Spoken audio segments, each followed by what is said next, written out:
Bismillah, assalamualaikum warahmatullahi wabarakatuh. Bismillah, alhamdulillah, salatu wassalamu ala rasulillah. La hawla wa la quwwata illa billah. Rabbi syrah li sadri wa yasir li amri wahlul uqdatam min lisani yafqahu qawli, amma ba'd. Qala Allah ta'ala fil Qur'anil Karim.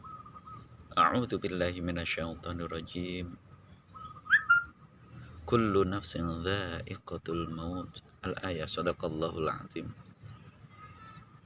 Saudara semuanya yang dimuliakan oleh Allah Subhanahu wa taala, sebagaimana firman Allah yang barusan saya sampaikan, bahwa setiap yang berjiwa, setiap yang bernyawa akan mengalami fase kematian. Fase kematian ini adalah berpisahnya antara jasad dan ruh yang telah dihembuskan oleh Allah Subhanahu wa taala saat kita semuanya masih di dalam kandungan ibu kita. Bahwa fase kematian ini adalah akan dialami oleh setiap manusia, akan dialami oleh setiap yang bernyawa.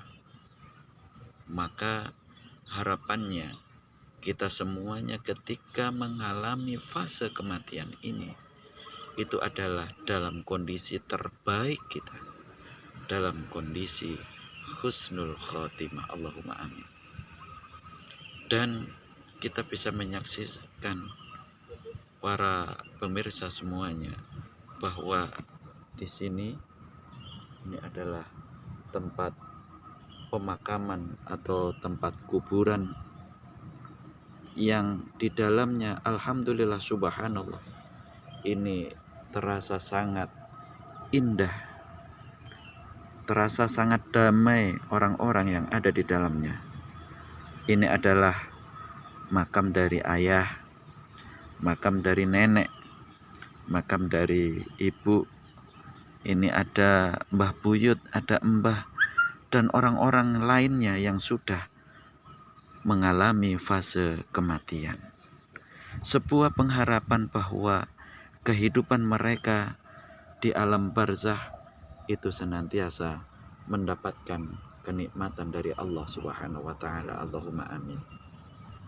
Dan bahwa para pemirsa semuanya, fase kematian ini itu adalah sebuah hal yang patut dan harus kita cita-citakan, bahwa kematian yang kelak akan kita alami itu adalah bagian dari memutus mata rantai potensi kemaksiatan yang mungkin akan kita lakukan ketika kita masih hidup di dunia ini.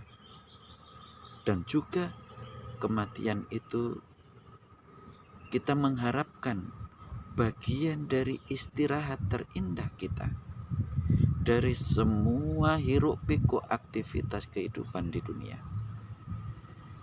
sehingga ketika itu bisa terjadi pada kematian kita, bahwa itu adalah bagian dari istirahat kita, bahwa itu adalah bagian dari potensi memutus mata rantai kemaksiatan yang mungkin akan kita lakukan jika kita masih hidup.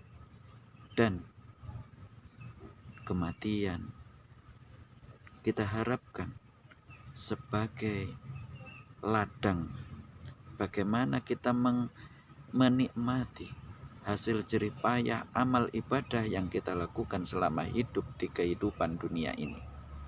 Maka jika hal-hal itu yang bisa kita alami dan kita rasakan saat kematian dan beralih ke alam barzah, insya Allah itulah husnul khotimah yang akan kita alami, yang akan kita rasakan. Semuanya itu adalah sebuah pengharapan yang luar biasa yang kita tujukan kepada Allah Subhanahu wa taala. Mudah-mudahan harapan kita diijabah oleh Allah Subhanahu wa taala, bahwa kita mengalami perpindahan fase dari kehidupan dunia menuju alam barzakh melalui fase kematian. Itu adalah takdir Allah Subhanahu wa taala yang terindah yang dapat kita rasakan. Bahwa kematian yang akan kita alami nanti, kita tidak akan pernah tahu kapan, di mana, dan sebabnya apa kematian itu akan kita rasakan. Bahwa ada orang yang berprofesi sebagai dokter yang mungkin mengeluarkan vonis, rekomendasi terkait dengan sebab kematian, bahwa dia akan mengalami kematian jika mengalami penyakit tertentu, bahwa kematiannya kurang dari seminggu, 2 minggu, sebulan, 2 bulan, dan seterusnya. Maka semuanya itu baru sebatas prediksi manusia biasa. Akan tetapi kepastiannya, ketentuannya tetap mengikuti kuasa Allah Subhanahu wa taala. Harapannya apapun, bagaimanapun, dimanapun, dan kapanpun kematian itu akan menghampiri kita, maka kita mohon yang terbaik dari Allah Subhanahu wa taala, bahwa kita ditakdirkan oleh Allah sebagai seorang manusia yang mengalami kematian dalam kondisi husnul khotimah. Allahumma amin. Mudah-mudahan ada guna manfaatnya bagi kita semuanya. Ihdinas siratal mustaqim. Tsumma assalamualaikum warahmatullahi wabarakatuh.